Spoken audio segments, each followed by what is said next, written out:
તો આજે as you can see આપણે વિદ્યુત ચુંબકીય વર્ણપટના બીજા કેટલાક ભાગો કઈ રીતે ઉત્પન્ન થાય છે, એના ઉપયોગો શું છે વગેરે વગેરે એના વિશે વાત કરવાના છીએ.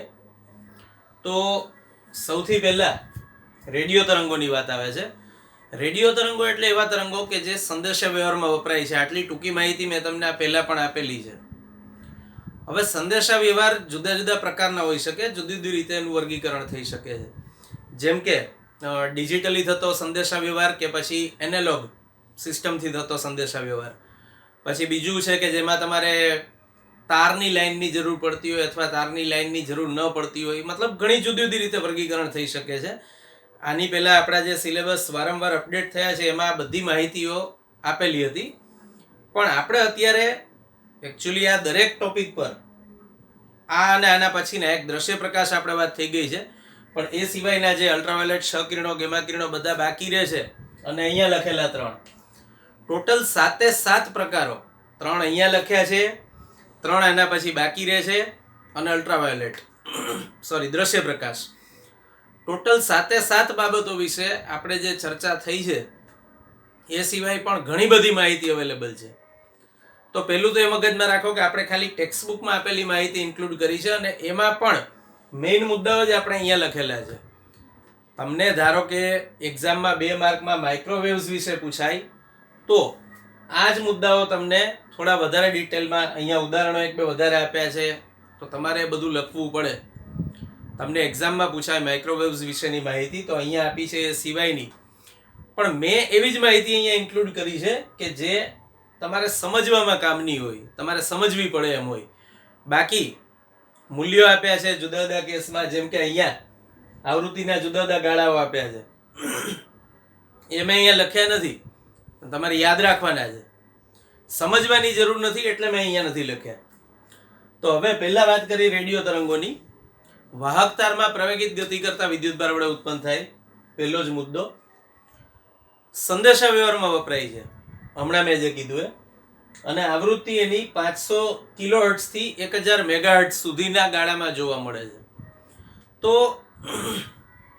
એકચ્યુઅલી તમને પાસે જુદા જુદા ગાળાઓ આપેલા છે કે કોમ્યુનિકેશન કયા પ્રકારનું થાય છે એના પર ડિપેન્ડ કરે છે.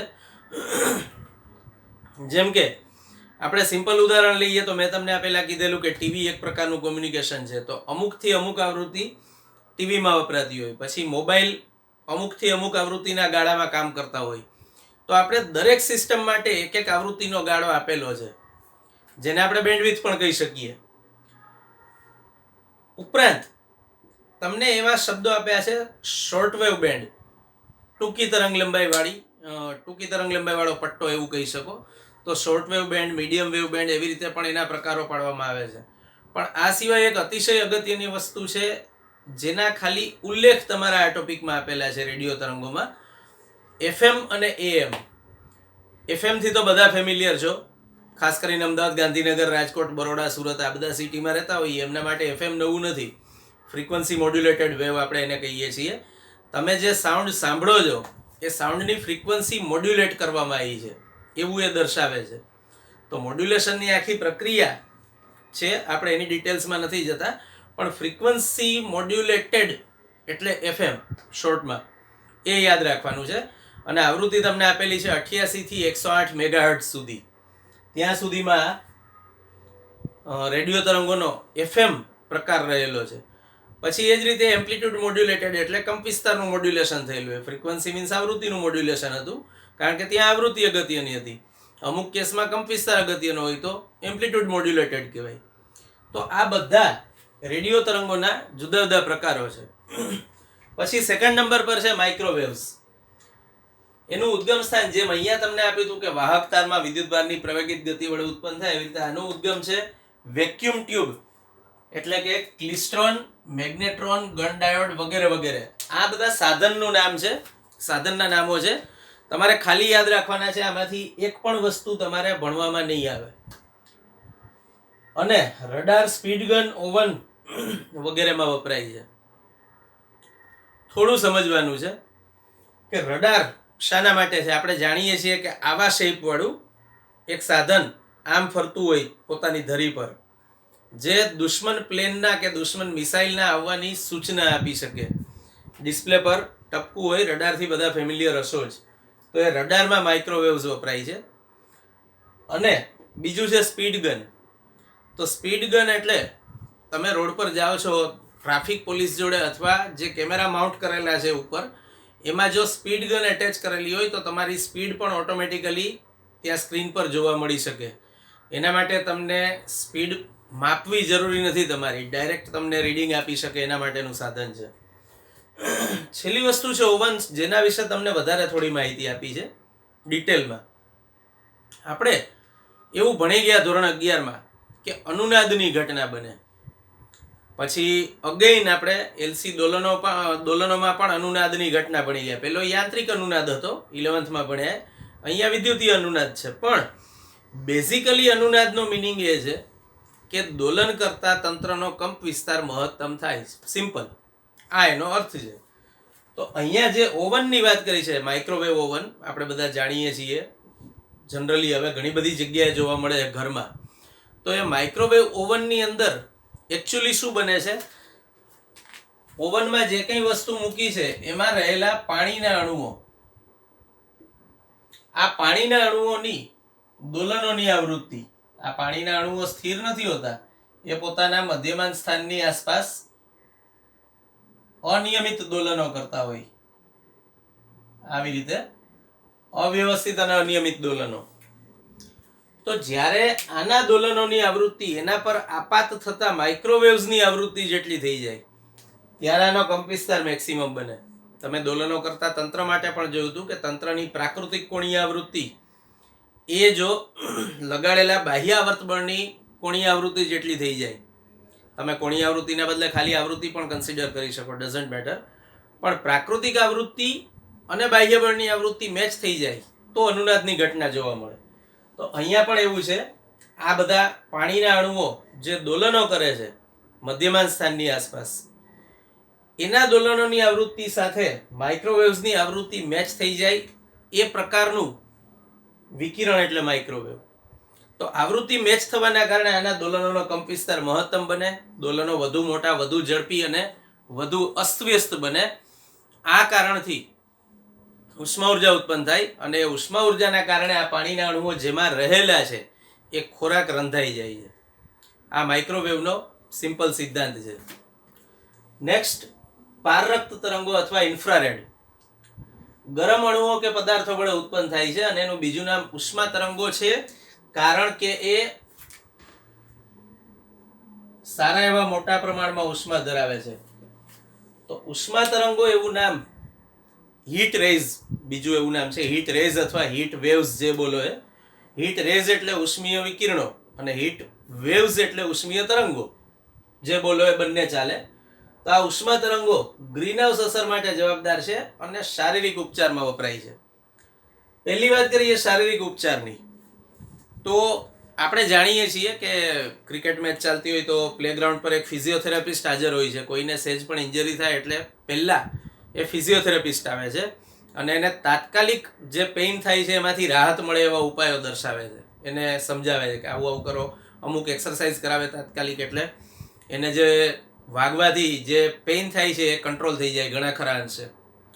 ઉપરાંત ઘણી વખત એવું પણ બને કે કોઈ જગ્યાએ શરીર પર મૂઢમાર વાગ્યો છે, મતલબ કે સોજો ચડી ગયો હોય કે એવું કંઈ હોય, તો તમે જ્યારે ઓર્થોપેડિક ડૉક્ટર જોડે જાઓ છો ત્યારે એની જોડે ઇન્ફ્રારેડ લેમ્પ હોય છે. એવો લેમ્પ કે જેમાંથી ઉષ્મીય વિકિરણોનું ઉત્સર્જન થાય અથવા ઉષ્મા તરંગોનું ઉત્સર્જન થાય. તો એ તમારા શરીર પર જે તે જગ્યાએ આમ નજીક મૂકવામાં આવે લેમ્પ, અને અહીંથી તમને સામાન્ય દ્રશ્ય પ્રકાશની જેમ દેખાય નહીં, પણ તમે લેમ્પ ઓન કરો એટલે અહીંયા ગરમાવો અનુભવાય. તો આટલે દૂર લેમ્પ રાખીને તમને શેક આપવા માટે ઇન્ફ્રારેડ લેમ્પ વપરાતો હોય છે. બીજી વાત છે ગ્રીનહાઉસ અસરની, જે હવે બધા જ જાણો છો. કદાચ સાયન્સ નથી ભણતા એ લોકો પણ ગ્રીનહાઉસ અસરથી તો ફેમિલિયર છે જ. પણ એક્ઝેક્ટલી ગ્રીનહાઉસ અસરમાં શું બને છે, તો કે સૂર્ય અને બીજા બધા તારાઓમાંથી કંઈક વિકિરણ પૃથ્વી પર આવે છે.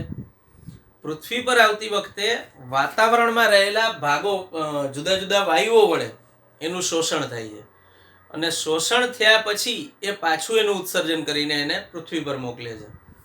વાતાવરણમાં જુદા જુદા વાયુઓ જે રહેલા છે એમાંથી બે નામ તમને આપ્યા છે CO2 અને NH3.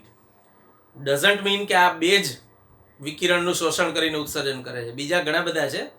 જેટલા પણ વાતાવરણમાં વાયુઓ રહેલા છે એ મોટા ભાગના બધા, પણ તમને CO2, NH3 અને ત્રીજું નામ કાર્બન મોનોક્સાઇડનું આપી શકાય એટલા માટે કે જે આપણા માટે વધારે નુકસાનકારક છે. આ ઉપરાંત ફ્રીઓન અથવા ક્લોરોફ્લોરોકાર્બન પ્રકારના વાયુઓ એ પણ મેઇન વિલન છે. બાકી આ ઘટના વધુ ઓછા પ્રમાણમાં બધા વાયુઓ કરે છે. તો ગ્રીનહાઉસ ઇફેક્ટ ખરેખર શું છે એ સમજીએ. તો મેં કીધું એમ, સૂર્યમાંથી આવતું વિકિરણ વાતાવરણમાં થઈને આવે ત્યારે વાતાવરણમાં રહેલા વાયુના અણુઓ વડે એનું શોષણ થાય. શોષણ કર્યા પછી એ પાછું ઉત્સર્જન કરે અને એ વિકિરણ પૃથ્વી પર આવે છે. હવે પૃથ્વી પરના બધા પદાર્થો પર એ વિકિરણ પડે છે એટલે એ ફરીથી એનું શોષણ કરે અને પાછું ઉત્સર્જન કરે. હવે જે ઉત્સર્જિત થયું એ વિકિરણ એટલું પાવરફુલ નથી હોતું કે પાછું સ્પેસમાં જઈ શકે. સપોઝ સૂર્યમાંથી આવ્યું તો પાછું સૂર્ય સુધી ના પહોંચી શકે. તો પૃથ્વીના વાતાવરણના નીચેના સ્તરમાં જેમાં આપણે બધા રહીએ છીએ એને આપણે નામ આપ્યું છે ટ્રોપોસ્ફિયર. એ ટ્રોપોસ્ફિયરમાં એ ઉષ્મીય વિકિરણ જળવાઈ રહે છે અને એના કારણે જેમ ઇન્ફ્રારેડ લેમ્પમાં તમને ઉષ્મા અનુભવાતી હતી એવી રીતે પૃથ્વીના વાતાવરણનો નીચેનો સ્તર, જમીનની નજીક રહેલો સ્તર, એમાં પણ વાતાવરણ હૂંફાળું જળવાઈ રહે છે જેમાં આપણે બધા રહીએ છીએ. મેં કીધું એમ, તો આપણને જીવવા માટે જે પ્રોપર વાતાવરણ મળ્યું એ આના કારણે મળ્યું. તકલીફ ત્યારે થાય છે કે જ્યારે વાતાવરણમાં જે વાયુઓ મોટા પ્રમાણમાં આ અસર નોંધાવે છે એ વાયુઓનું પ્રમાણ વધી ગયું. જેમ કે મેં કીધું એમ carbon dioxide, carbon monoxide, methane છે ઇવન. તો આ બધા મેઇન વિલન્સ છે એવું તમે કહી શકો. એનું પ્રમાણ વધી ગયું એટલે શોષણ પણ વધુ પ્રમાણમાં થયું અને પૃથ્વી તરફ ઉત્સર્જન પણ વધુ પ્રમાણમાં થયું. તો ફાઇનલી પૃથ્વીનું ટેમ્પરેચર સરેરાશ ટેમ્પરેચર કરતાં ડે બાય ડે વધતું જાય છે. અને તમે જાણો છો કે દર વખતે ઉનાળો શરૂ થાય એટલે હેડલાઇન્સ આવે છે કે ભાઈ પાછલા બધા વર્ષોના રેકોર્ડ આ વખતે તૂટી ગયા. તો ઉત્તરોત્તર તાપમાનમાં વધારો થતો જાય છે. પણ એક વસ્તુ ખાસ સમજવા લાયક છે કે ગ્રીનહાઉસ શબ્દ ક્યાંથી આવ્યો. આપણે જાણીએ છીએ કે હાઈવે પર એક કાચની દિવાલો હોય એ ટાઈપનું, કાચની નથી હોતી એકચ્યુઅલી, પણ એવું એક મોટું ફાર્મ હાઉસ જેવું બનાવ્યું હોય જેની અંદર વનસ્પતિ ઉગાડેલી હોય, બહુ મોટું હોય. તો ગ્રીન હાઉસ એનું નામ છે. ગ્રીનરી જેની અંદર ઉગાડવામાં આવે છે એવું house, that is green house. તો ગ્રીન હાઉસનો હેતુ એ છે કે એ વનસ્પતિને સાનુકૂળ વાતાવરણ મળી રહે ઉછેર માટે. તો પૃથ્વી માટે પણ આપણે બધા જીવી શકીએ એના માટે પણ આપણને જે થોડી ઘણી હૂંફ જરૂરી છે, થોડી ઘણી ઉષ્મા જરૂરી છે, આ અસર મારફતે મળે છે. એટલે આપણે નામ આપ્યું ગ્રીન હાઉસ અસર, પહેલા ગ્રીન હાઉસના નામ પરથી. જો કે અગેન એનું વધુ પ્રમાણ નુકસાનકારક છે અને એ વધુ પ્રમાણ માટે મહદઅંશે લોકો જ જવાબદાર છે.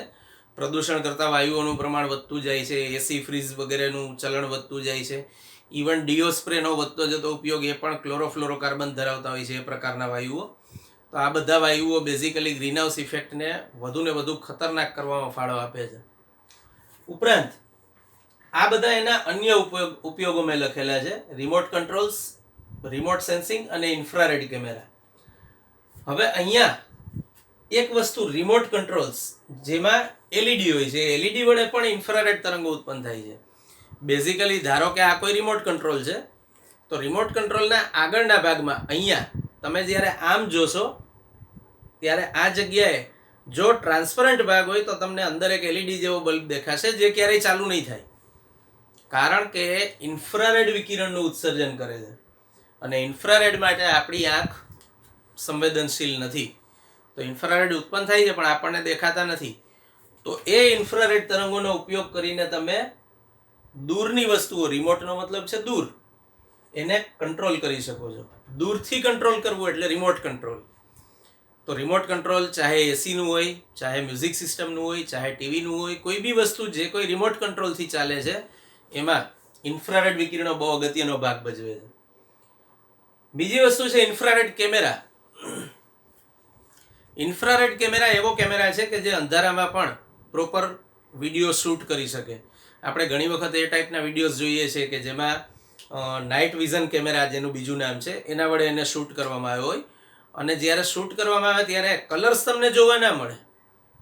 સપોઝ મેં અત્યારે આ બ્લુ પેનથી લખ્યું છે, આ રેડ પેનથી ડ્રો કર્યું છે, તો તમે રાત્રે કદાચ ઇન્ફ્રારેડથી શૂટ કરશો તો આ તમને બંને બ્લેકના શેડ તરીકે જ દેખાશે. મતલબ આખું picture overall black and white હશે, પણ એમાં વપરાય છે ઇન્ફ્રારેડ કેમેરા. તમે રાતના કશું જ નથી જોઈ શકતા, એના બદલે ઇન્ફ્રારેડ કેમેરા વડે તમે બધું સ્પષ્ટ જોઈ શકો. ખાલી એક જ તકલીફ કે બ્લેક એન્ડ વ્હાઇટ હોય. અને last thing, remote sensing. Again બહુ વિશાળ ઉપયોગો ધરાવતો શબ્દ છે, ધેટ્સ વાય વચ્ચે મૂક્યો હોય છતાં મેં છેલ્લે રાખી ચર્ચા. રિમોટ એટલે દૂરનું અને સેન્સ કરવું એટલે અનુભવવું. દૂરથી કોઈ વસ્તુ અનુભવવી એનું નામ છે રિમોટ સેન્સિંગ. ઘણી બધી બાબતો રિમોટ સેન્સિંગથી મતલબ કે દૂરથી પણ અનુભવીને જાણી શકાય છે. જેમ કે એક એક્ઝામ્પલ લઈએ. સપોઝ કે કોઈ બે દેશો વચ્ચે તણાવ ચાલી રહ્યો છે અને એક દેશનો સેટેલાઇટ અવકાશમાં છે, જે જાસૂસી માટે એણે મૂકેલો છે. તો એ અવકાશમાં રહેલા સેટેલાઇટની અંદર જુદા જુદા વેવ્સને ડિટેક્ટ કરવા માટેના ડિટેક્ટર મૂકેલા હોય જે કેપ્ચર કરે. ધારો કે આ સ્થાનેથી જે કોઈ વિકિરણ ઉત્પન્ન થાય છે એ આખા વર્ષ દરમિયાન કેટલી કેટલી આવૃત્તિઓ વાળું છે એનો એક રેકોર્ડ એમાં સ્ટોર થતો હોય. હવે ધારો કે સપોઝ કે કોઈ બીજો દેશ જે છે, દુશ્મન દેશ છે, એની કોઈ જમીન પર એણે કોઈ જગ્યાએ નવું હેંગર બનાવ્યું. હેંગર મીન્સ જ્યાં એ લડાયક પ્લેનોને, ફાઇટર પ્લેન્સને પાર્ક કરવાની જગ્યા છે, એને હેંગર્સ કહેવામાં આવે છે. તો હેંગર્સ જ્યારે ત્યાં બનાવવામાં આવે ત્યારે ત્યાંથી ઉત્સર્જાતું વિકિરણ બદલાઈ ગયું, કારણ કે હવે હેંગરની સપાટી વચ્ચે આવી ગઈ. જમીન નથી એકલી જમીન હતી તો એમાંથી ઉત્સર્જાતું વિકિરણ ત્યાં ડિટેક્ટ થતું હતું સેટેલાઇટમાં, પણ હવે હેંગર વચ્ચે આવી ગયું. હેંગરનો ભાગ જેની અંદર પ્લેન પાર્ક થયેલું છે એ આવી ગયો, તો વિકિરણનો પ્રકાર બદલાઈ ગયો. તો બીજા દેશને ત્યાં જઈને જોવાની નથી જરૂર પડતી, એ એમને એમ કહી શકે છે કે ભાઈ અહીંયા કંઈક પ્રોબ્લેમ છે. અથવા બીજો યુઝેજ વિચારો કે એમેઝોનના વર્ષા જંગલો. એમેઝોન સજીવોની દ્રષ્ટિએ, બહુ જૈવિક દ્રષ્ટિએ જુઓ તો સખત વેરાયટી ધરાવતો પ્રદેશ એમેઝોનના જંગલો. એટલી સજીવોની વેરાયટી દુનિયામાં ક્યાંય નથી. પણ એમેઝોનના વર્ષા જંગલોમાં ધારો કે કોઈક વાર આગ લાગી તો એ જંગલો એટલા ગાઢ છે કે એકદમ ઇન્ટિરિયર પાર્ટ સુધી તો કોઈ પહોંચી પણ નથી શકતું, મતલબ મુશ્કેલ છે. તો એમેઝોનના જંગલોમાં આગ લાગે ત્યારે કંઈ રેગ્યુલરલી ત્યાં પેટ્રોલિંગ કરવું શક્ય નથી, એટલા ગાઢ જંગલો છે. તો પછી સેટેલાઇટ મારફતે ત્યાં જે આગ લાગી એ આગમાંથી ઉત્સર્જાતું વિકિરણ પાછું ત્યાં ડિટેક્ટ થયું અને આપણે એના પરથી જાણી શકીએ છીએ ઘેર બેઠા કે ભાઈ અહીંયા એમેઝોનના વર્ષા જંગલોમાં આગ લાગી છે. વચ્ચે ઓસ્ટ્રેલિયામાં આગ લાગી હતી ત્યારે એ મુદ્દો છાપામાં બહુ આવ્યો હતો. તો બેઝિકલી આ બધી ઇન્ફોર્મેશન સેટેલાઇટ્સ મારફતે મેળવવામાં આવે છે. તો તમે કહી શકો કે પારરક્ત તરંગો અથવા ઇન્ફ્રારેડ તરંગો એ આપણા માટે બહુ ઉપયોગી છે અને બહુ વાઇડલી એનો ઉપયોગ થાય છે. હવે આપણે વધુ આગળ ચર્ચા કરીએ.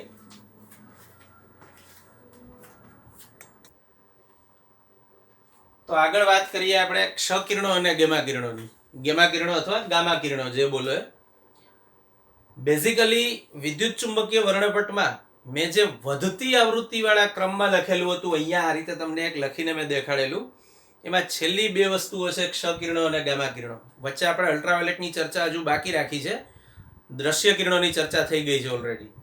એટલે હવે આપણે ક્ષ કિરણો અને ગામા કિરણો વિશે વાત કરીએ. તો ક્ષ કિરણો બેઝિકલી ખૂબ ઊંચી ઉર્જાવાળા ઇલેક્ટ્રોન્સને ધાતુના લક્ષ્ય પર પ્રતાડિત કરીને ઉત્પન્ન કરવામાં આવે છે. મોટાભાગે સંક્રાંતિ તત્વનો બનેલો એક ટાર્ગેટ હોય, એ ટાર્ગેટ પર ખૂબ ઊંચી ઉર્જા ધરાવતો ઇલેક્ટ્રોન પ્રતાડિત થાય, મતલબ અથડાય. તો અથડામણના કારણે ઇલેક્ટ્રોન ઉર્જા ગુમાવે અને એણે ગુમાવેલી ઉર્જા આપણને વિકિરણના રૂપમાં મળે. તો એને આપણે નામ આપ્યું ક્ષ કિરણો. અને ક્ષ કિરણોના ઉત્પાદન વિશે તમે આગળ ઉપર અભ્યાસ કરશો. પણ એટલું યાદ રાખવાનું, ક્ષ કિરણોનો ઉપયોગ તો જાણો જ છો, એક્સરે પડાવવામાં ક્ષ કિરણો વપરાય છે. ઉપરાંત ક્ષ કિરણો અને ગામા કિરણો બંનેની ખાસિયત એવી છે કે એક કેન્સરની ટ્રીટમેન્ટમાં વપરાતા વિકિરણો છે. આપણે જે રેડિયોથેરાપી એવું નામ આપ્યું છે, કેન્સરની ટ્રીટમેન્ટ માટે જે વિકિરણ થેરાપી એવું કહી શકો, એ વિકિરણની જે ટ્રીટમેન્ટ કરવામાં આવે છે વિકિરણ વડે, એમાં બંને વપરાય છે. પણ બંને જીવિત કોષોને પણ નુકસાન કરી શકે છે. એટલે એની હાનિકારક અસરો છે. કેન્સર ક્યોર થઈ જાય પણ એની હાનિકારક અસરો હ્યુમન બોડી પર, જેણે એ ટ્રીટમેન્ટ લીધી છે એના પર જોવા મળે. ઉપરાંત એક લાસ્ટ વસ્તુ ક્ષ-કિરણો વિશેની, કે ક્ષ-કિરણો એવું નામ કેમ આપ્યું આપણે?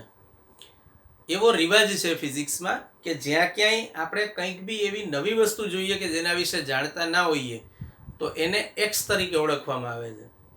તો ક્ષ-કિરણો મતલબ એક્સ રેઝ. એક્સ રેઝ, અથવા આપણે ગુજરાતીમાં એક્સનું ક્ષ કરી નાખ્યું. તો ક્ષ-કિરણો એવું નામ એ રીઝનથી આપ્યું કે જ્યારે શોધાયા ત્યારે આપણે એમના વિશે કશું જાણતા નહોતા, એટલે એમનું નામ એક્સ રેઝ અથવા ક્ષ-કિરણો થઈ ગયું. લેટર ઓન આપણે જાણતા થયા છતાં નામ એનું એ કન્ટિન્યુ રહ્યું. લાસ્ટ વસ્તુ છે ગામા કિરણો. ગામા કિરણો મોટા ભાગે રેડિયોએક્ટિવ પ્રક્રિયાઓમાં ઉત્પન્ન થાય છે. તમે આગળ ઉપર ચેપ્ટર ભણશો ન્યુક્લિયસ વાળું, ત્યારે એમાં રેડિયો એક્ટિવિટીની ચર્ચા આવશે, એમાં ગેમા કિરણો આવશે. મેક્સિમમ આવૃત્તિવાળા તરંગો છે ગેમા કિરણો, અને મેક્સિમમ આવૃત્તિવાળા હોવાના કારણે E બરાબર h ન્યુ એવું સમીકરણ આપણે જાણીએ છીએ. તો આવૃત્તિ ન્યુ હોય તો એ વિકિરણમાં રહેલી ઉર્જાનું મૂલ્ય h ન્યુ આવું કરવાથી મળે. આ ન્યુનું મેક્સિમમ મૂલ્ય છે. જેટલા પણ વિદ્યુત ચુંબકીય તરંગો જોવા મળે છે એ બધામાં મેક્સિમમ આવૃત્તિ આની જોવા મળે છે. તો દેખીતી વાત છે, અહીંયા ઉર્જા પણ મેક્સિમમ હશે. તો મહત્તમ ઉર્જા ધરાવતા વિકિરણો ગેમા વિકિરણો અથવા ગેમા કિરણો, ગેમા તરંગો જે બોલો એ છે.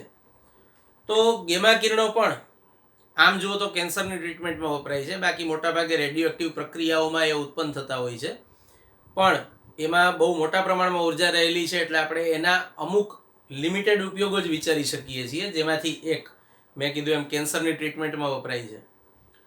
તો અત્યારે આપણે જે કંઈ વિકિરણો વિશે વાત કરી, વિદ્યુત ચુંબકીય તરંગો વિશે વાત કરી, એ તરંગો તમારે પ્રોપર તૈયાર કરવાના છે. બધી માહિતીઓ યાદ રાખવાની છે. ફરીથી એકવાર કહું છું, અહીંયા આપણે જે કોઈ મુદ્દાઓ સમજવા પડે એવા હતા એ જ લીધા છે.